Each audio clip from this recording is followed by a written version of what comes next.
From the Midwest to all around the world, broadcasting the best in hip-hop and R&B. Right here. 24/7. Hits 107.3. The Beat. Joint so fresh, you gotta Shazam it. Coming through loud and clear. It's Power 102 Jam. It's our perspective. When perception comes to truth, respecting you won't lose. Right or wrong is what you choose. Perspective. It's just the point of view, the odds and the outcome based on how you move. It's all perspective. When perception comes to truth, respecting you won't lose. Right or wrong is what you choose. Perspective. It's just the point of view, the odds and the outcome based on how you move. The odds and the outcome based on how you move. He said the odds and the outcome based on how you move. Not how they move, but how you move. Welcome to Perspective217. We're back in the building again on this nice, fine Thursday. It's July 29th of 2021. And it's your boy P. And this your boy Kales. It's your boy DJ Jen, a.k.a. Mr. Triple Threat. In the building. He got like 7 more AKAs, but I'm glad we only gave one because we only got an hour. So, facts. But everybody, welcome to the Perspective. We're back in the building, like we said. We got a always do. So, Kale, look like you froze up there with your finger on your nose. I don't know if you can hear me or not, but if you can hear me, man, how you week, man?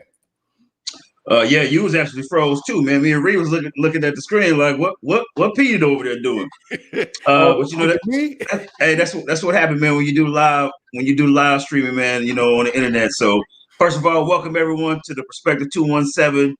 We're broadcasting live, hits 107.3 as well as Power 102 Jams. That's with a Z.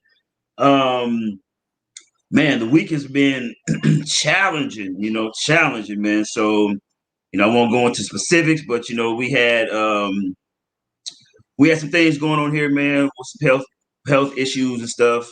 That Lord willing was watching over, and we made it through, and then came back and found out some complications, and then we had to go, back to the drawing board, man. But Lord willing, has seen it through, and now we're on the side of recovery here, step by step, day by day, man. So.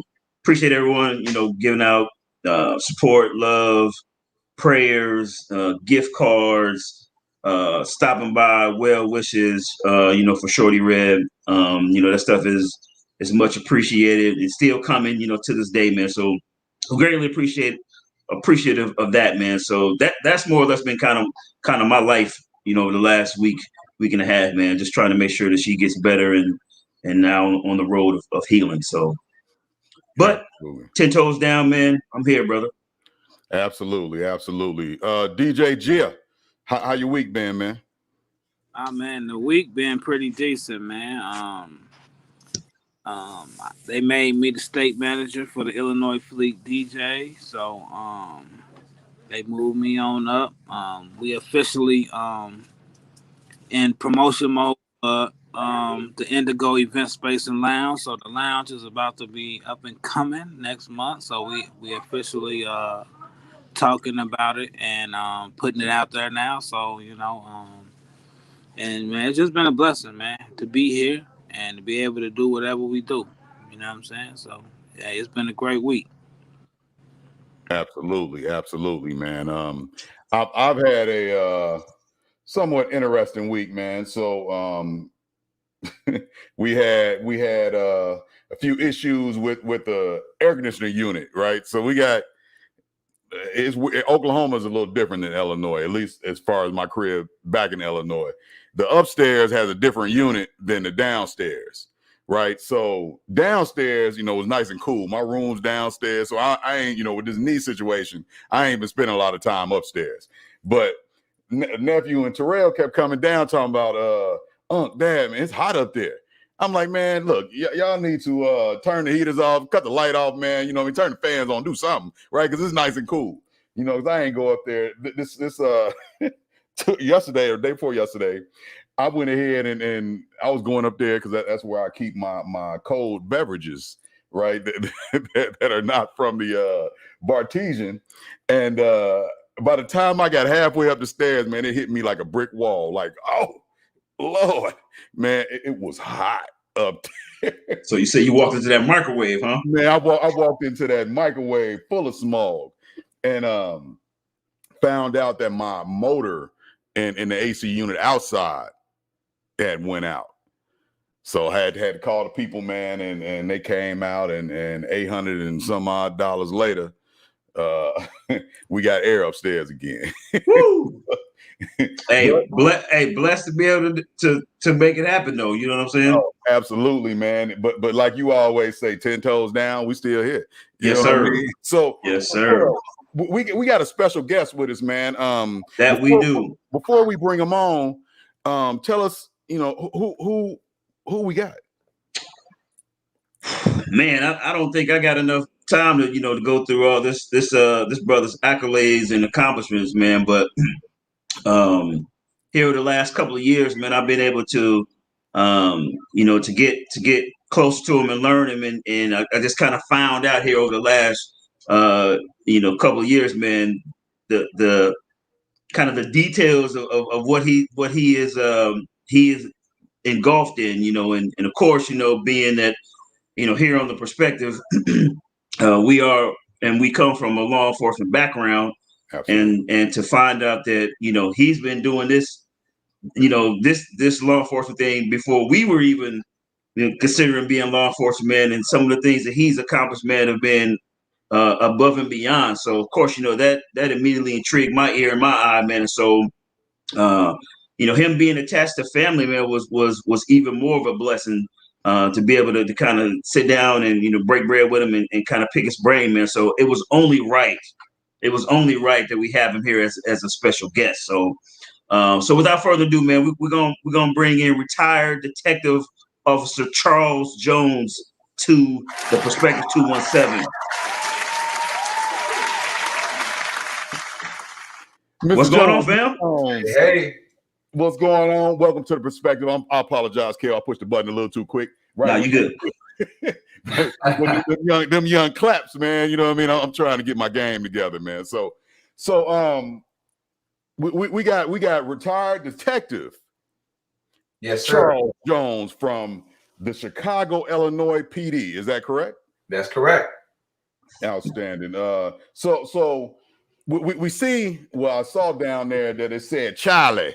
So do you mind if we call you Charlie? Then that's fine. We'll probably jump back and forth, right, between Mr. Jones, Charles, and Charlie. But Charlie, man, it feel like our earlier conversation felt like family, right? So exactly. So that we want to keep that going here on the Perspective, man, and get this going. So I'm gonna jump right in because that hour go by real fast.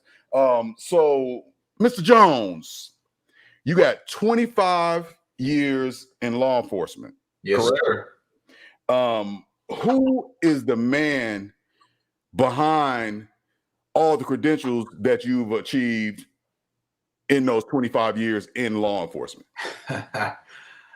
You really don't even think about it, until I never even thought about it. So you all asked me that question, really. I took the job initially, like Kels was saying, we have a family of law enforcement, officers in the family. And initially, just trying to find your place in the community, and try to make a difference. Father, brother, son,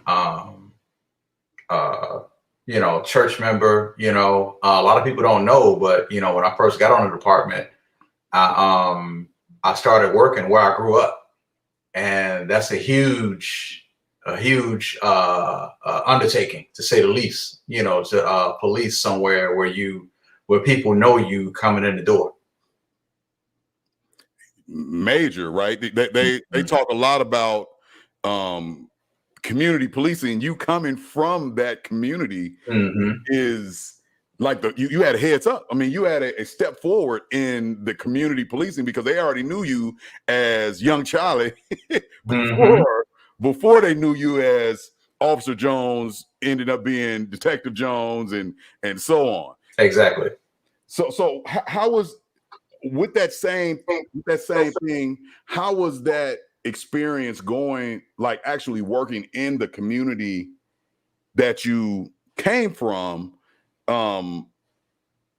being, African American male in Chicago, out of all places? It was humbling, I felt like I was up for it. It was challenging a lot at times, actually living, where you work, it's, I can't put it into words really. You really have to, bring your best self forward every day. When you walk out your door to cut the grass or take the garbage out or something like that, and you see Miss Johnson or, Mr. Jones or whoever, and, you have to, make sure you put your best foot forward, because if you don't, they're going to let you know about it. Definitely.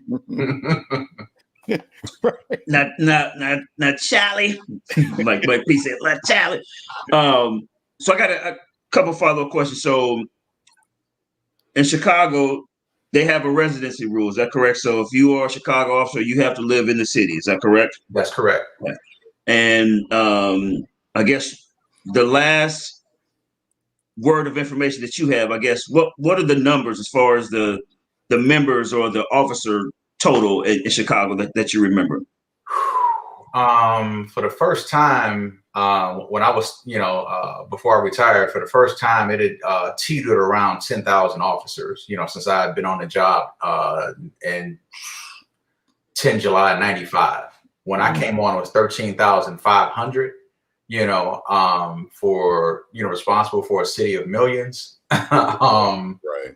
But it had dipped below 10,000 members, and you'll have politicians try to say that, it's this amount, it's that amount, but that's taking, people, officers who traditionally have desk jobs and do other functions besides working the beat or special events and what have you, not saying they can't do it. But as you get up in years, as you get long in the tooth, so to speak, that's not really something, that I would advise. That's definitely a younger person's, job. To be honest with you, and that's not something necessarily the community would want. I don't think. Right. Mm-hmm.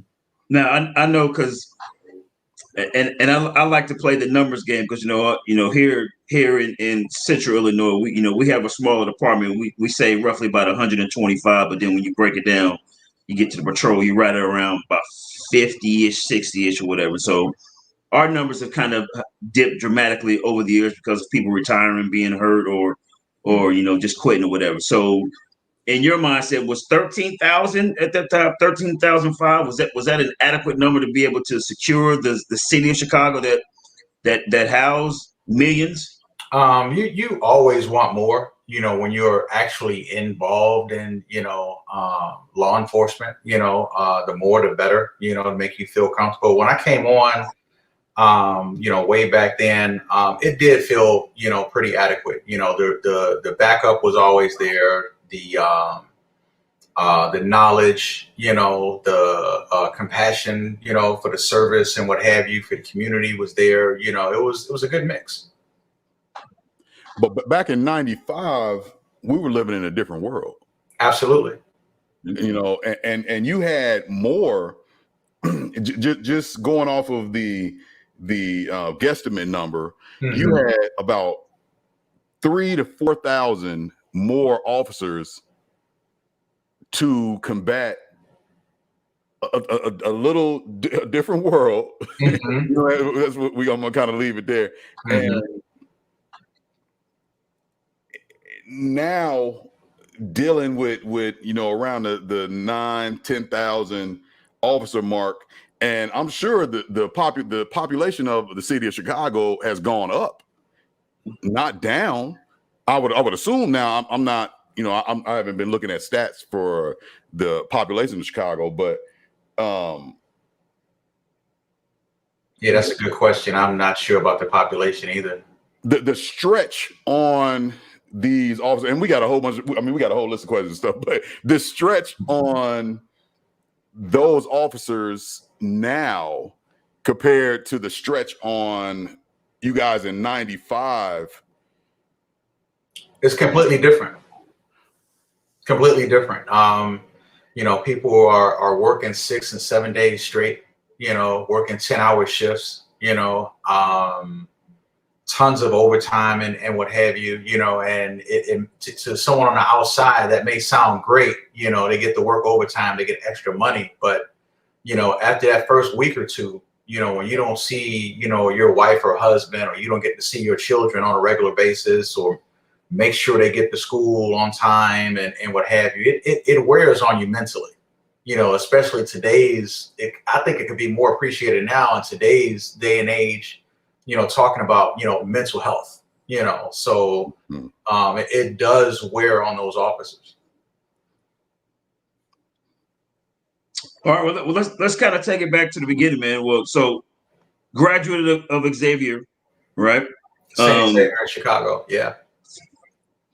And so I guess I want to kind of walk through your mindset, man. Being from Chicago, going to college in Chicago, and then you went to the military. Is that correct?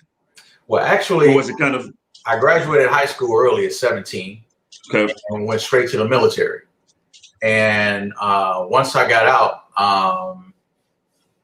in 90.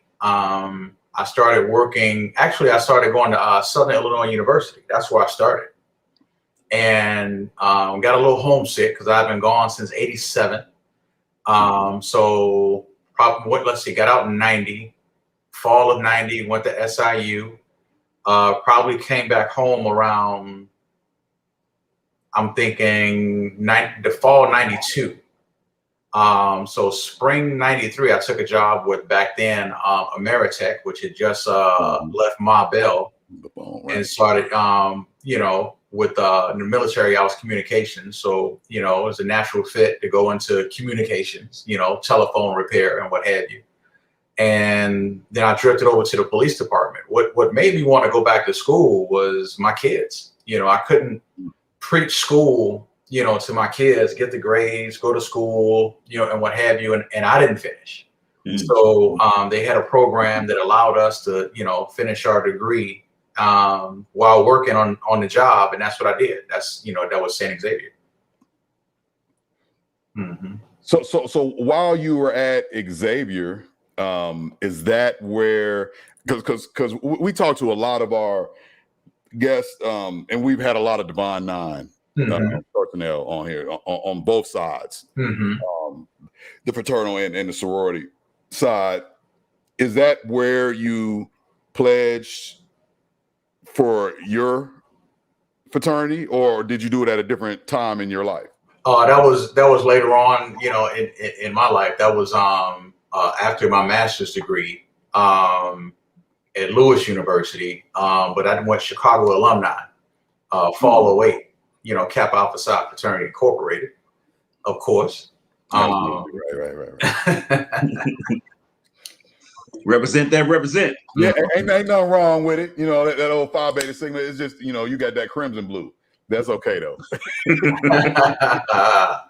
That's okay. Somebody had to get it right. Yeah, it's all divine, right? It's all divine. So, Charlie, we were speaking earlier. You're a God-fearing man.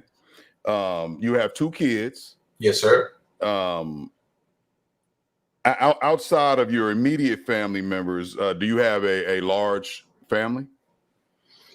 I would say so. Lots of aunts and uncles and cousins and what have you on initially on both sides of the family. As you get older, it's not as big as it used to be. Right. People pass on and what have you.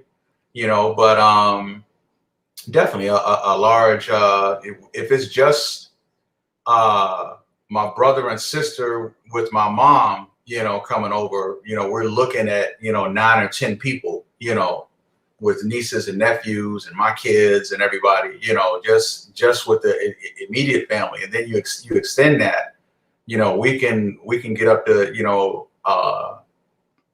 just my mom's side of the family, we can get up to 25, 30 real quick, so absolutely. without even blinking.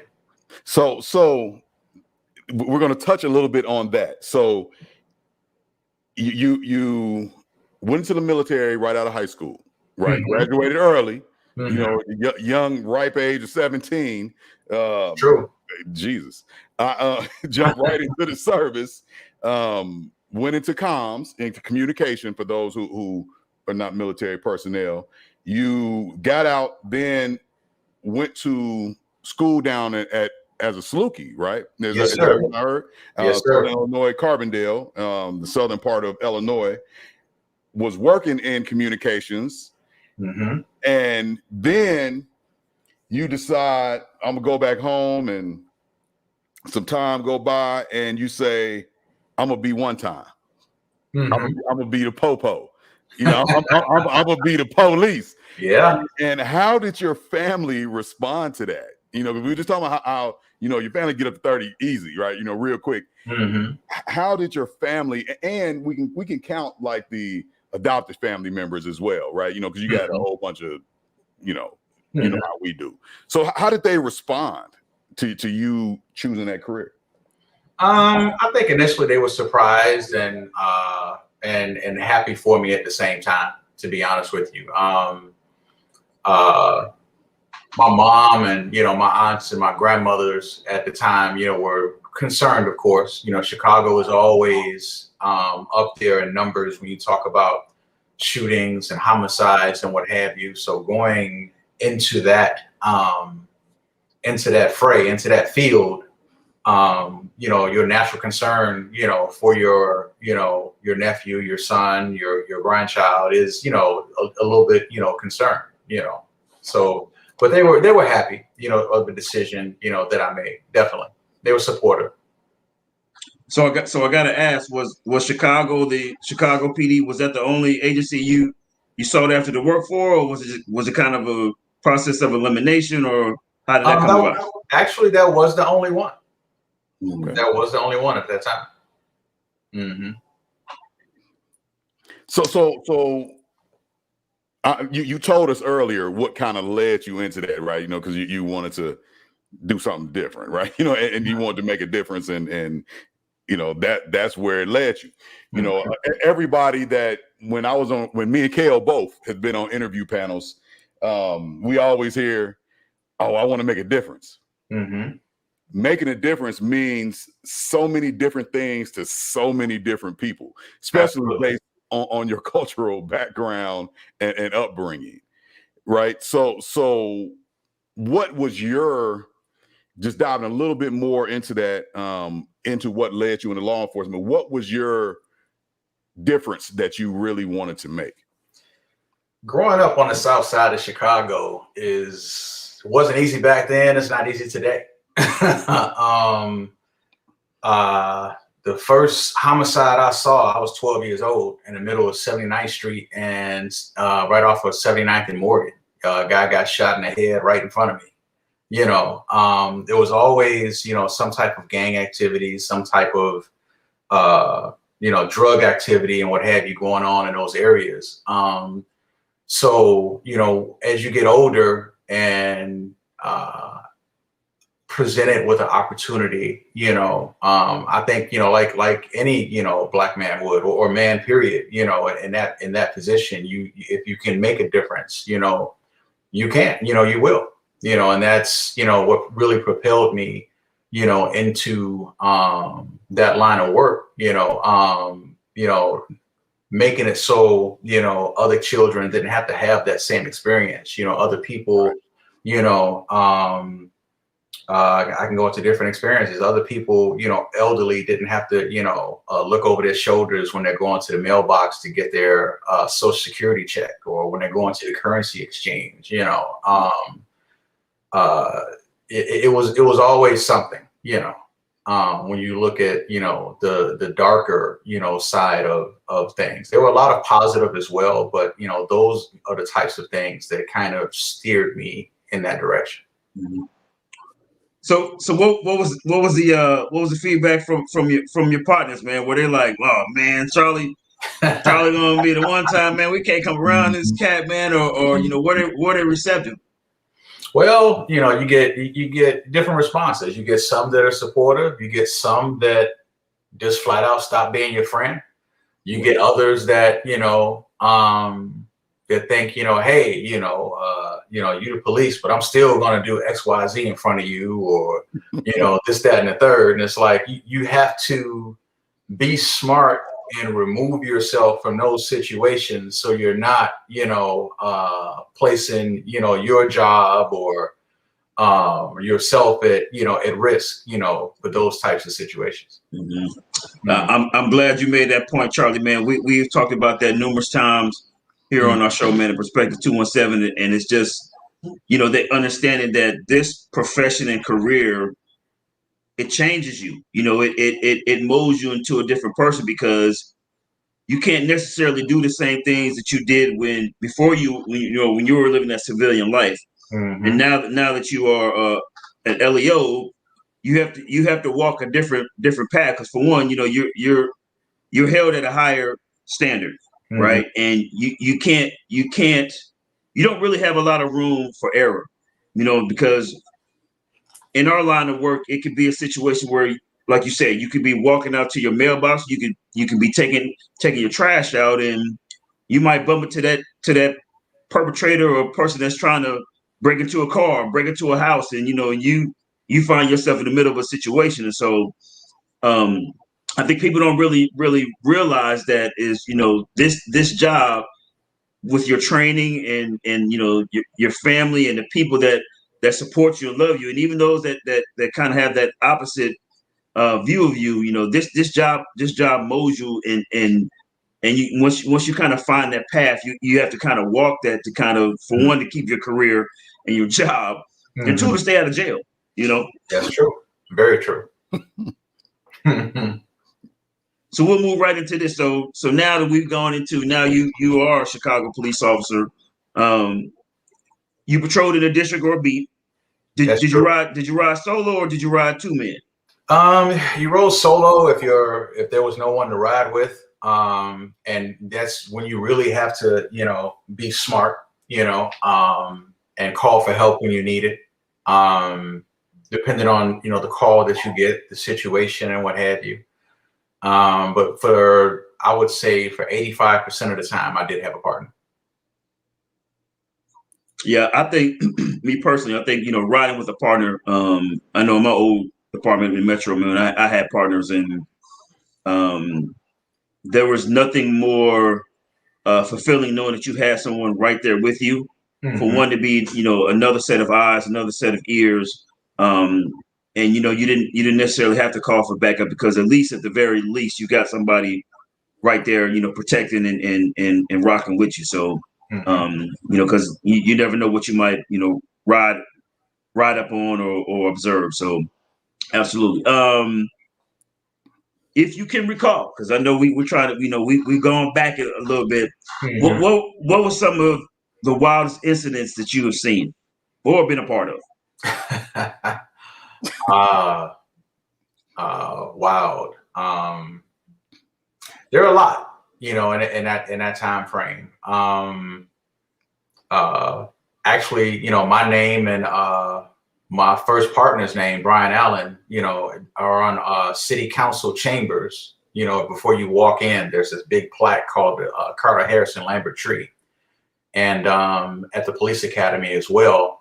And that award is given to, that's the highest award that the Chicago Police Department and Fire Department can give for act of bravery. There was, a huge shootout that we were in when we received that award. We were just getting ready to go to lunch, and we saw some Black teenagers hanging out, and we thought, they might be selling narcotics, watching the traffic come and go as we were waiting at a stoplight. So we circle around. And, in our typical fashion, because, he grew up he was from the hundreds, as we call it. But we're talking to him, hey, it's the weekend, what you guys doing? We know what they're doing, but we're trying to, reach them here, from a mental standpoint, so it can click, maybe, someone else tried to reach him and couldn't, so we're like, you got a girlfriend, where do you stay? Why are you over here? Why, really, what are you guys doing? And at that moment, unfortunately for us, some guys in ski masks came out the alley and started shooting at us, and, in turn, we returned fire, and it was a run and gun battle back and forth. And we came out of it, we wound up apprehending a couple of the guys, but, the others got away, in that situation. And I bring that up because things can change, so rapidly. You go from literally trying to get a burger to, trying to reload your weapon and see what this offender is, that's, something that comes to mind, another one, that comes to mind, aside from the TV stuff, is, as we say, I used to work with special investigations, dealing with child sex and pornography. And that was a heavy job because I had young kids at the time. And aside from it, the work being so heavy, I can't give them those state's attorneys, those doctors, nurses, counselors, DCFS, those detectives, everybody involved in that unit, kudos. Even to this day, I really felt like we did good every day, going to work, because you talk about the lowest of the low, those are the types of people that we were putting away doing that type of work, not that the other units and stuff don't, do important work as well, but only God knows what clicks in somebody's head when they, do something like that, so. Saving the babies is, that's something that makes you feel there's no real words that you can put on it to describe how the type of feeling it is. You can save somebody from drowning, you can save somebody from a burning house, you can, run up on somebody who's been shot and render aid, and they make it. But when somebody's taking advantage of our little ones, our helpless ones, and you're able to make a difference in that manner, man, it just I'm feeling it now, right? Because I did some work in the EMC, emergency exploited child unit, right? When I was in Wichita, because I worked for 2 different departments. But so I understand that feeling. I can see it when you're talking about it. The difference between the first circumstance and this one still sticks with you. And we talked a little bit about mental health earlier, but this is something that still sticks with you, that it's hard to explain that, but I appreciate you bringing that up. And if I cut you off, I didn't mean to. I just, you're fine. It meant that I could see it. And for those who can't see, or if they're listening on the radio, they could probably hear it in your voice, the change in your flexion, the pace slowed, right? It got serious. But man, I commend you for that. I do want to ask about something else that you did, talking about special units. The Area 2 gun team. What is that unit about? And what was its function? I don't know if I'm what they call an old timer. So a lot of the units I used to belong to might still be there. They might not. But back then, you focused on gun crimes, robberies, you focused on, shootings, different gang conflicts and, different parts of the city and what have you. And they put out strike units, so to speak, as they call them today. Back then it was a gun team. You put together, a group of cops, led by a sergeant, detective sergeant, 1, 2, 3, 4 detectives on the team, and probably 6 to 8 officers. And you went to those high crime areas and went out there trying to make a difference, trying to, stop the shootings and conflict, in those areas as much as you could. Like the jump out boys. Yeah. Or the special ops kind of similar in concept. Yes. Yeah. Yes. Yeah. Mm-hmm. Kind of hotspot, I guess, policing, I guess, when it comes to certain elements, like you said, shootings and guns and that type of activity. Exactly. He ain't paying attention. So from that unit, we're gonna keep it moving. So it seems like there's an undertone here. We're gonna probably get to this because I've heard Area 2 guns. I've heard special investigations. I've heard we got some more units that you've been a part of. But being a Chicago police officer, you were promoted to the homicide unit. Mm-hmm. Is that unit considered to be the top tier in the department? At the time I joined it, I felt like it. There were different detectives that I knew before I got on the job. My father was a janitor for the Board of Education for a number of years, and different officers for part-time employment would work at his high school where he worked. And my dad, wouldn't waste the opportunity, when he would bring me during Thanksgiving holiday when I was in high school, or Christmas break, to work with him to buff those floors and, to clean up a room or what have you. And, didn't want me sitting around doing nothing. And I got to meet these detectives and what have you. So when I came on the job and, these were some of the same people that I already knew, it was something that I aspired to, depending on what, your interests are. You could be a horse guy and want to go to the mounted unit. You could be, into boats and want to go to the marine unit. Your bigger departments, they have a lot of different areas for your career, different paths for your career to go. But, for me, rounding back to some of the first question, just trying to make a difference, and get that promotion, homicide was something that I definitely aspired to. Now, was it homicide first, or was it special investigations? Well, I guess kind of what was the chronological order there? Fresh, you gotta Shazam it. Coming through loud and clear. It was homicide first. Jam. So you got some music playing? Yeah, I heard the music. Yeah, that's what I was. Oh, my fault. I pushed the button. Live television, boy, live broadcasting. I tell you.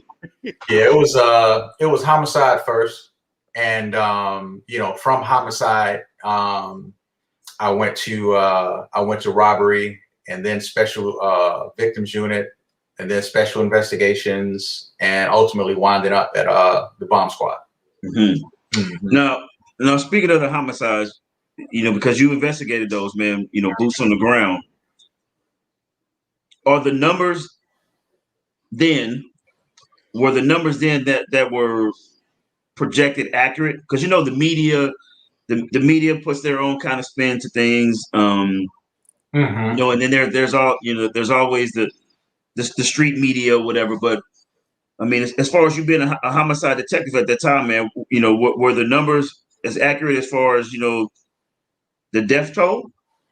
I would say so. That's not something that you can, fudge a number on, and what have you. When those unfortunate events occur, those are the worst moments in somebody's life, for somebody's loved one or family and what have you.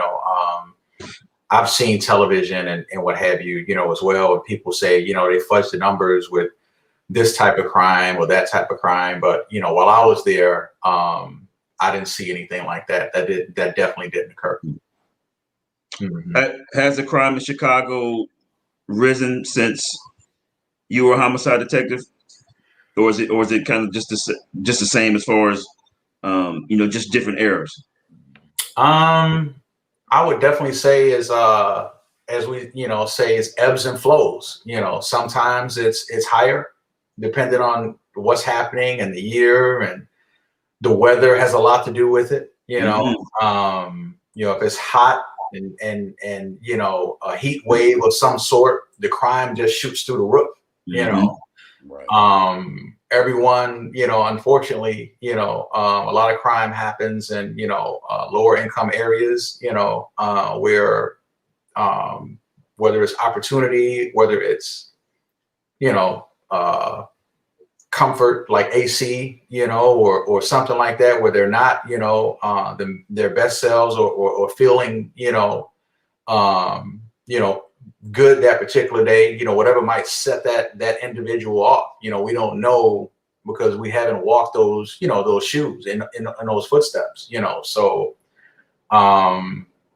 I would say it seems like, the numbers are up right now. I don't know if it's the increased media coverage, or if it's, if you can, I don't have any data in front of me, if it's a year by year thing where we can see something go up, or down. So Kale mentioned earlier, as one of your units that you were involved in was a bomb squad unit. Yes, sir. So how did bomb squad spark your interest? First part of that question. It sparked my interest because, after about 12 years of, ripping and running, as we call it, and what have you, you get to a point in your career, you realize, hey, that was a close one. Oh man, I can't run as fast as I used to. I can't do this, like I used to. So let me, use my head a little bit, instead of my brawn, So that was one of those moves that, where I knew the training was going to be, heavy. I knew that the networking opportunities with FBI, ATF, Department of Defense, you name it, was going to be big as well, especially, dealing with that field, and again, another promotion was nice as well. Well, I don't know if you can answer this question, but have you ever had to deactivate an explosive device on duty? What I can say is that, they are This is classified information right now. Our Chicago Police Bomb Squad is very skilled and, highly trained, in what they do. We have to develop devices and what have you for training, for each other.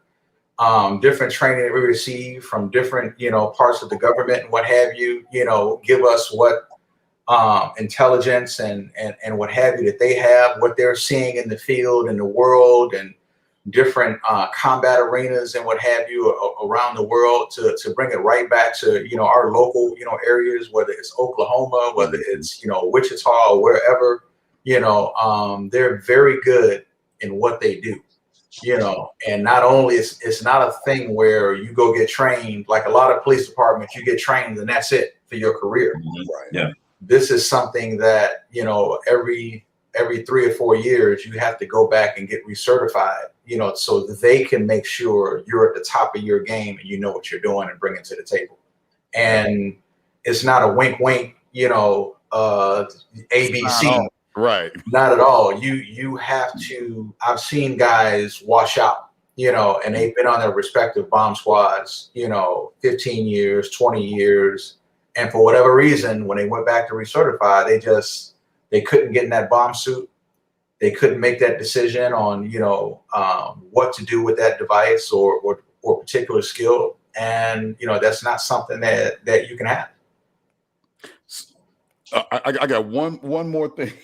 So you talked about what type of training it involved and so forth. The only thing that I don't see on here that the squad that you've been involved in is one that me and Kale's been involved in is the hostage negotiation. You've done everything else throughout your 25 years. You have a mouthpiece on you. You know what I mean? And you're relatable. Why not hostage negotiation? I thought about it, to be honest. I was asked at one point, but I didn't want to be one of those officers that, try to do too much, I mean, your resume is lengthy. Your resume is lengthy, though. That's a good thing. I was definitely blessed in that area. Definitely. I can honestly say, I've been in some great units, doing my law enforcement career. Absolutely. So let me see. Let's do a quick rundown. So we've got the Area 2 gun team. We've got the heavy weapons unit. We've got the robbery unit. We got the range instructor, special investigations, and the bomb squad. Which one of those units did you enjoy the most? You enjoy all of them for different reasons. I left off neighborhood relations. I left off special victims unit. I left off, beat cop, and several others,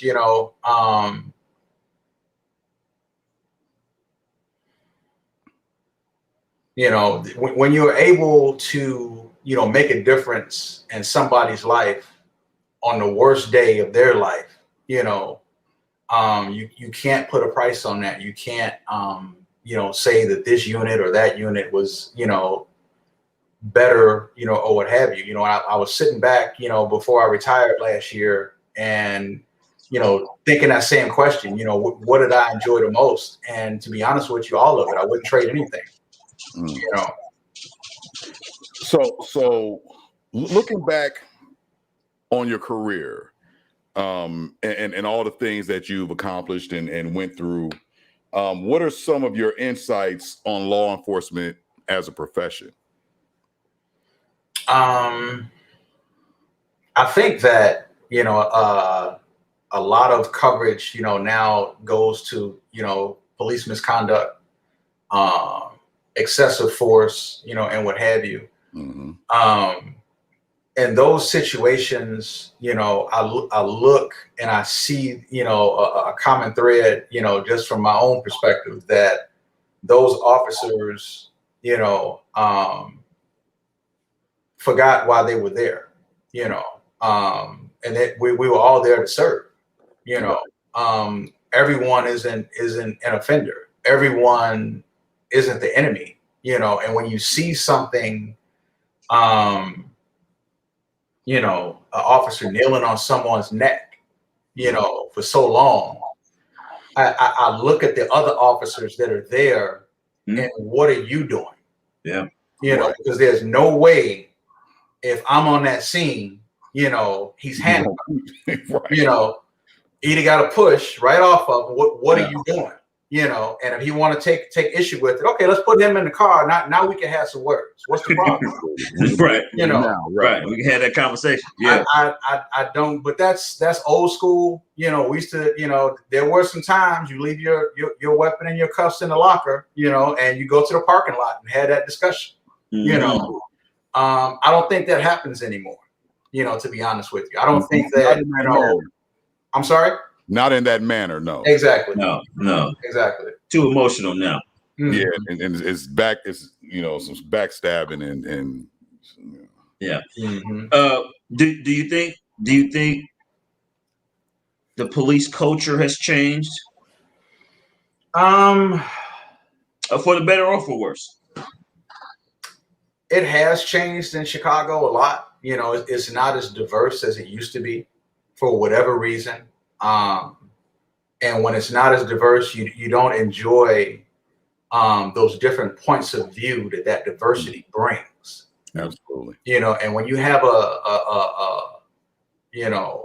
too much of any particular view, let's go to politics, Democrat or Republican, it doesn't work well, but when that pendulum swings right and left, some kind of way the country just keeps going in that straight line, right down the middle. We keep moving forward. And that's what our law enforcement community, has to do as well. It can, we can straighten the ship or right the boat, so to speak, but it takes, good officers to, like we just talked about, regardless of how we do it, to stand up and say something, take care of that. When something is happening that isn't right, and, just a simple conversation sometimes. You guys have probably had that conversation too. Somebody new you're working with, you're not sure how they work, this, that, and the other. You let them know, hey, everything's gonna be all right, but make sure we do things, the right way, because I'm not that person, Right. you want to don't put me in no situation. Right. Exactly. Don't show up as my back if exactly Right. gonna be Correct. Put me in no situation where you want me to have to defend my livelihood. Exactly. I want to ask you this though, Charlie, too, man. Why is it that our community,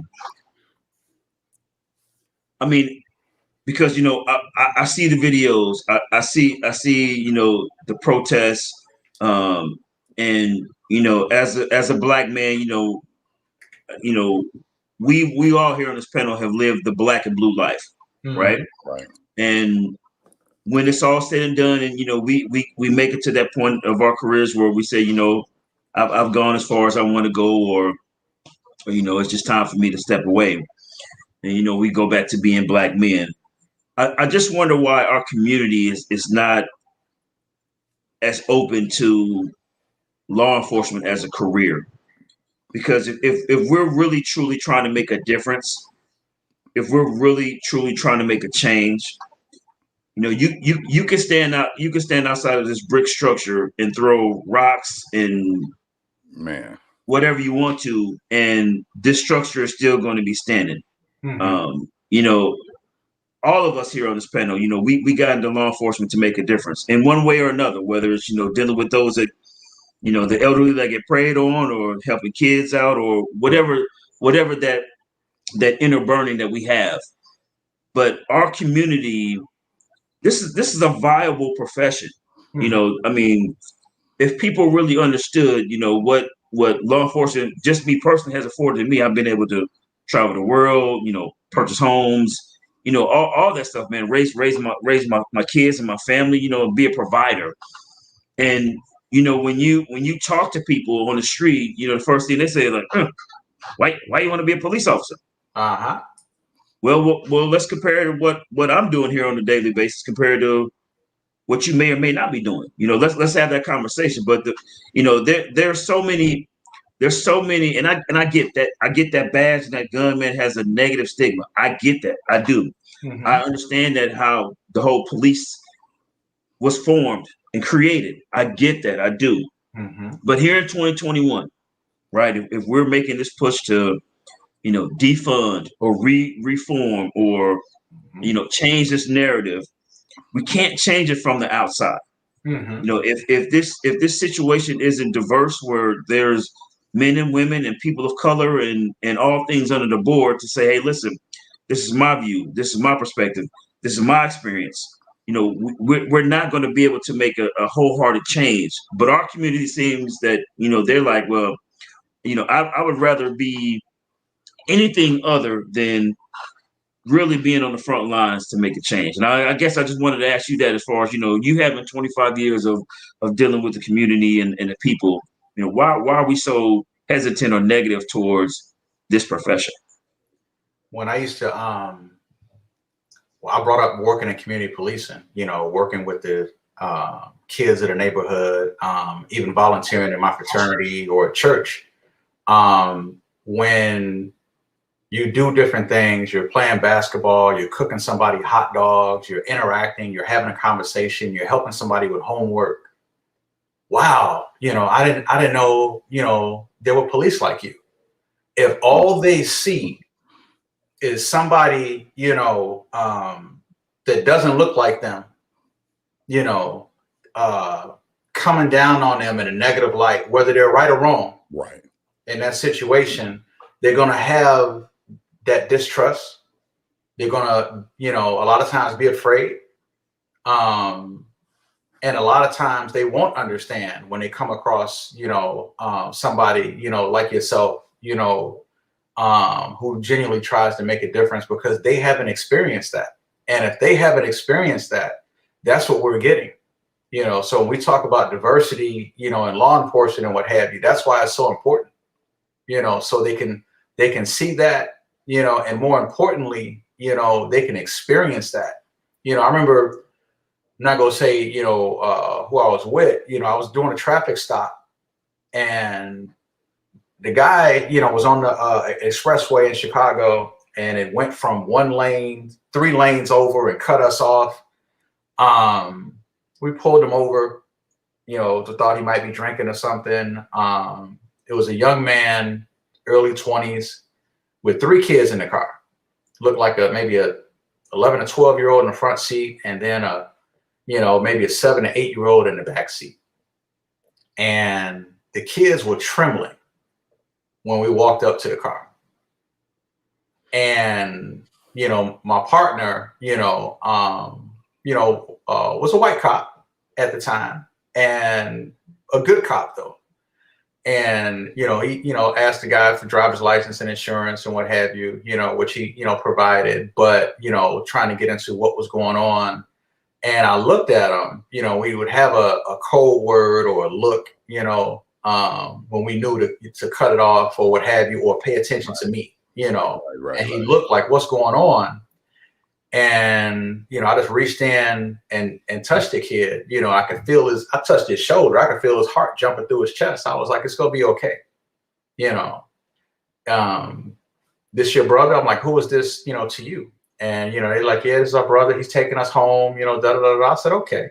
I said, well, your brother needs to slow down, doesn't he? It's our discretion, as an officer, whether you go write that ticket, whether you will give him a warning, depending on the facts and circumstances, that you see at that particular time. He had to drop them off and make it back to work in time to keep the job that he had while he's trying to help mom out with these children. So that was the hurry, of course, at that moment, he realized, the importance, of being safe when he's trying to make that transition and what have you. But, at that moment, with me being there and seeing, that fear and stuff and what have you, they might not have seen that, from another, officer, unfortunately, before then, but that experience, hopefully, did make a difference, for them, whether it's, a kind word, whether it's the way we handle a situation, whether it's a domestic, talking to some of these young brothers, about, putting your hands on a young lady, or how you treat them or how you talk to them, they might not get that otherwise. I agree, man. It's real. Sometimes it's really heartbreaking, when you're trying to talk to, the people that you're having contact with, and you're just, you're just trying to have a man to man or a man to woman or man to juvenile talk. Mm-hmm. Although you're wearing this uniform, Mm-hmm. and to us, after we've assessed kind of the scene, and it's really not a threat or really not a matter of any kind of criminal element, and you're just trying to talk to them, just like, listen, I understand, you're trying to go from point A to point B, slow down, or why you're not wearing your seatbelt, or it's in, and I've even experienced, I'm sure you guys have experienced as well, is kids as young as 7 on down, where they see that squad car and they are darting. I'm talking about they are darting to a house, they're darting to a family member, or they and nothing is going on where you are called there. Let's just say you're just riding through the neighborhood to make sure that everything is okay. But the minute they see that car, man, they are flying, to get to safety, and From something they've heard or a different experience they have had, or yes, there's no telling. Absolutely. Yeah, that Absolutely. PTSD is real. Ooh. So I got two questions here, man. I'm gonna ask one of them, man. You can ask this one lastly. Got you. And I ask this to you, Charlie. Do you think the LEOs need to do a better job of connecting with the community? Absolutely. You can never say no to that. A lot of unfortunately, a lot of LEOs, law enforcement officers, don't like to do community policing or really connect and what have you. They don't want to be. They want to, rip and run and chase the bad guys and all that stuff. But again, you have to remember who you serve. You have to remember what you swore to do when you got that badge, when you took that oath of office. And, these are the citizens, are the people that employ us. The citizens are the people that, we're here to protect. And when we lose sight of that, and don't want, community policing or don't want people more involved or civilian oversight and things of that nature, that's a slippery slope. Agreed. So, absolutely. It's harder to go out there and especially now, know you're gonna get cussed out. Mm-hmm. You know what I mean? And they're like, man, I don't even know you. You don't know me, but Right. you can cuss me out. I understand the lack of drive, but it's necessary. You got to get out there. You signed up for it. It's biblical. How does the Bible say it? Faith without works is dead. You can't tell somebody, I'm here to serve and protect you, and they haven't seen you. You don't know that this person's on your beat. Billy is on your beat. How come you don't know Billy? So the right thing to tell Billy is, you know what, you're right, but I'll see you tomorrow. Right. And the next day, hey, what's going on? Can I buy you a Gatorade? Right. Going to the park, you want to ride? What you doing? Right. Get to know that person. Change that perception. Absolutely. So on the flip side, do you feel that the community needs to have more accountability for those who are out committing crimes? If they're in their household, absolutely. But you can't, hold the community accountable unless they have a say-so in that person's life or what have you. If someone down the street is doing something and they know about it, it's hard to say the community should have more accountability because the community a lot of times is afraid. Right. And they're afraid to say, this person, is who you're looking for whether it's a shooting, whether it's a domestic, whether it's, whatever the crime or offense is, when we leave, that scene and go home, they're still there. Right. We're there with backup and everything else, and they're the ones that, 5-10 minutes later, the next day, 2-3 days later, they got to deal with that, so I don't fault them in that light. If it's safe to do so, everybody isn't,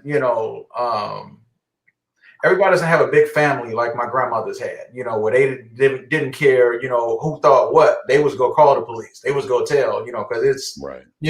15 people in the house at any given time. Right. So right. It has a lot to do with it. If it's somebody in your household, that you have a say over, your child, your spouse, something like that, and something horrific happened, absolutely, but you can't expect the community at large to police itself, because that's in essence what we're asking them to do. We're asking them to take more accountability. That's why they pay us, right. So they don't have to do that, and then we have to be smart enough to come back at another time, when nobody's looking, and talk to Miss Jenkins on her way to the bus stop, or talk to, somebody else. But that's only possible if you built that relationship. Absolutely. A community policing. Exactly. That's it. So Kel, we're definitely over our time, but it's well worth that time. So you want to take us home, brother? Man, great show, man. Great show, fellas. You know, Charlie, I appreciate you taking out the time, man. I know you was at this time and you were knocked out because that shift that you work, man. So, you know, I appreciate you, man, coming in on, fam, and dropping some gems on us. You know, we got to have you back, man, for round 2 because, you know, here at the Perspective, you got a home now, man. So we want to talk about that 25 plus years of LEO experience, man. And of course, you know, we'll talk a little bit later on maybe the different show as far as kind of what your role is now. We'll get into that a little later, but yeah, blessed and appreciative, man, for you to come in and rock with us. I appreciate y'all, definitely. Absolutely. Charlie, thank you very much, my brother. All right.